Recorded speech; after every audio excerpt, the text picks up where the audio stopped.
Brace த Lord. இன்றைய தியானம் நீதிமொழிகள் 4:20-27 வரை. என் மகனே, என் வார்த்தைகளை கவனி, என் வசனங்களுக்கு உன் செவியை சாய். அவைகள் உன் கண்களை விட்டு பிரியாதிருப்பதாக. அவைகளை உன் இருதயத்துக்குள்ளே காத்துக்கொள்.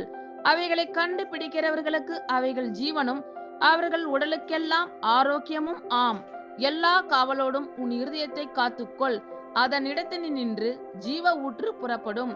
வாயின் தாறுமாறுகளை உன்னை விட்டு அகற்றி உதடுகளின் மாறுபாட்டை உனக்கு தூரப்படுத்து. உன் கண்கள் நேராய் நோக்க கடவது, உன் கண்ணிமைகள் உனக்கு முன்னே செவ்வையாய் பார்க்க கடவது. உன் கால் நடையை சீர்தூக்கிப்பார். உன் வழிகள் எல்லாம் நிலைவரப்பட்டிருப்பதாக. வலதுபுறமாவது இடதுபுறமாவது சாயாதே. உன் காலை தீமைக்கு விலக்குவாயாக. என் மகனே, என் வார்த்தைகளை கவனி, என் வசனங்களுக்கு உன் செவியை சாய். அவைகள் உன் கண்களை விட்டு பிரியாதிருப்பதாக. அவைகளை உன் இருதயத்துக்குள்ளே காத்துக்கொள். அவைகளை கண்டுபிடிக்கிறவர்களுக்கு அவைகள் ஜீவனும் அவர்கள் உடலுக்கெல்லாம் ஆரோக்கியமும் ஆம். எல்லா காவலோடும் உன் இருதயத்தை காத்துக்கொள். அதனிடத்தில் நின்று ஜீவ ஊற்று புறப்படும்.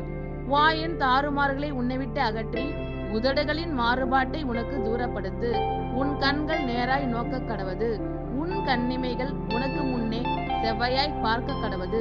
உன் கால்நடையை சீர்தூக்கிப்பார். உன் வழிகள் எல்லாம் நிலைவரப்பட்டிருப்பதாக. வலதுபுறமாவது இடதுபுறமாவது சாயாதே. உன் காலை தீமைக்கு விலக்குவாயாக. ஆமேன். கர்த்தர் உங்கள் அனைவரையும் ஆசீர்வதிப்பாராக. God bless you all.